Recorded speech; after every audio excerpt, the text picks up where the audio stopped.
Di tengah pandemi corona, Persija Jakarta dihantam kerugian dengan jumlah yang besar. Kompetisi dihentikan, akibatnya pemasukan menjadi macet.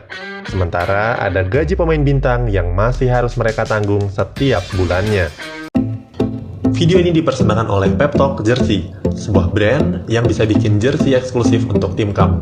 Sudah dipercaya dari mulai anak SMP, SMA, mahasiswa, komunitas, kantor, dokter, TNI, dan lain-lain. Buka aja Instagram peptalk.jersey. Liga 1 yang dihentikan oleh PSSI karena penyebaran COVID-19 membawa badai baru yang menghantam tim-tim sepak bola di Indonesia, termasuk diantaranya klub ibu kota Persija Jakarta. Diprediksi Persija akan mengalami turbulensi finansial akibat dari kebijakan ini. Liga 1 ditunda selepas pekan ketiga. Mayoritas tim-tim Liga 1 sudah menjalani 3 pertandingan, tapi berbeda dengan Persija. Macan Kemayoran baru memainkan 2 laga. Laga home ketika melawan Borneo FC dan laga away saat berjumpa Bayangkara FC.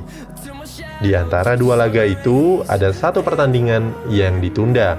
Pertandingan melawan Persebaya Surabaya di Stadion Utama Gelora Bung Karno yang menurut jadwal semestinya dilaksanakan pada Sabtu 7 Maret 2020.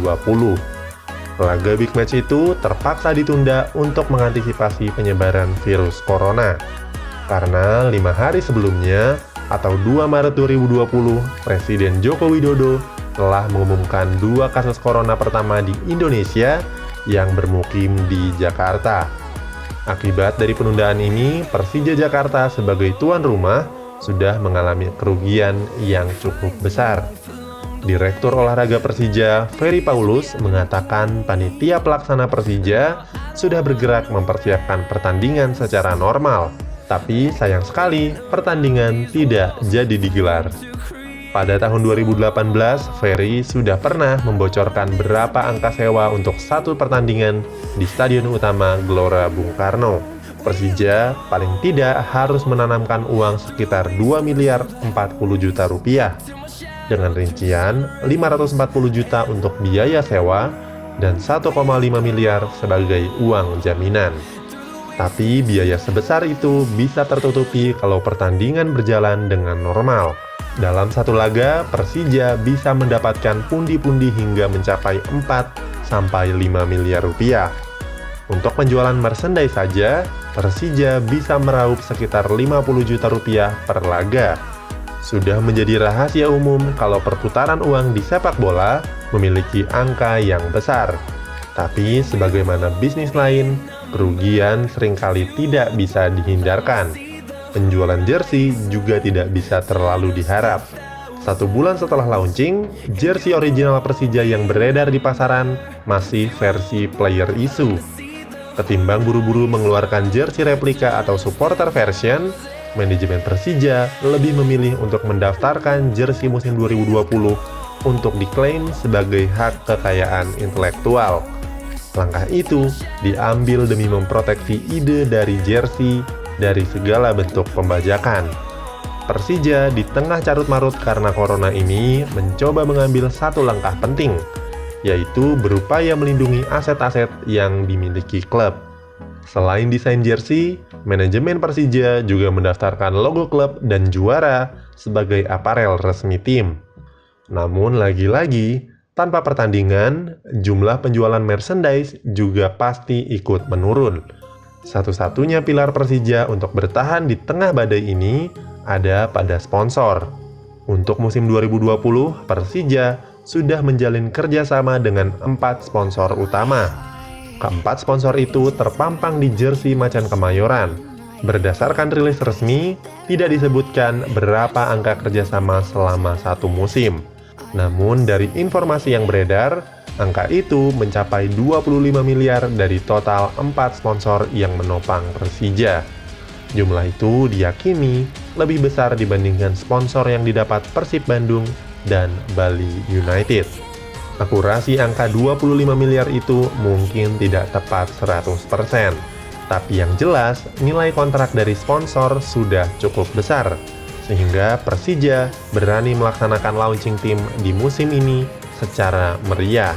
lebih megah dibandingkan rata-rata tim lain di Liga 1. Tapi persoalannya sekarang, dengan kompetisi yang ditunda, apakah sponsor akan tetap bertahan? Sementara yang sponsor inginkan adalah exposure untuk produk mereka, yang mana itu tidak akan berjalan dengan baik tanpa adanya pertandingan.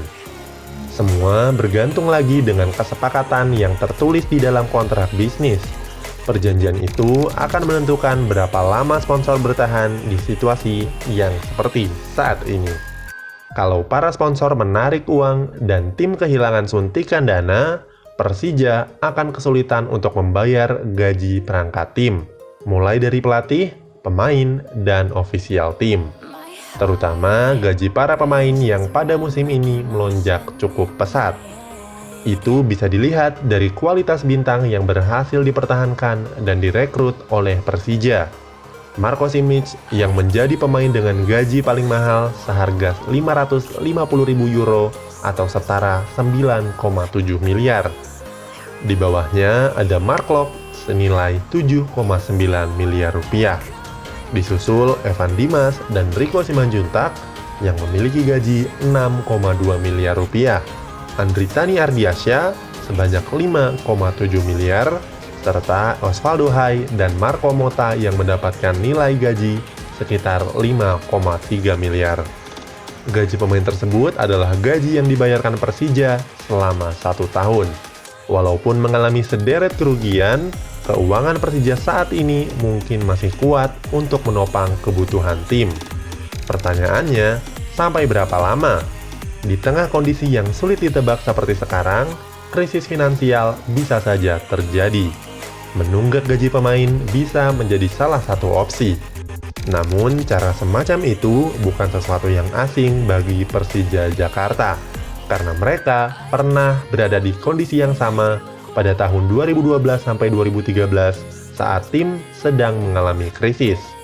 Akibatnya, suka tidak suka, Persija saat itu ditinggal banyak pemain bintangnya yang memilih pindah ke klub lain. Namun, tim sebesar Persija Jakarta juga sadar kalau badai sebesar apapun pasti akan berlalu. Dan kali ini mereka akan kembali melewatinya.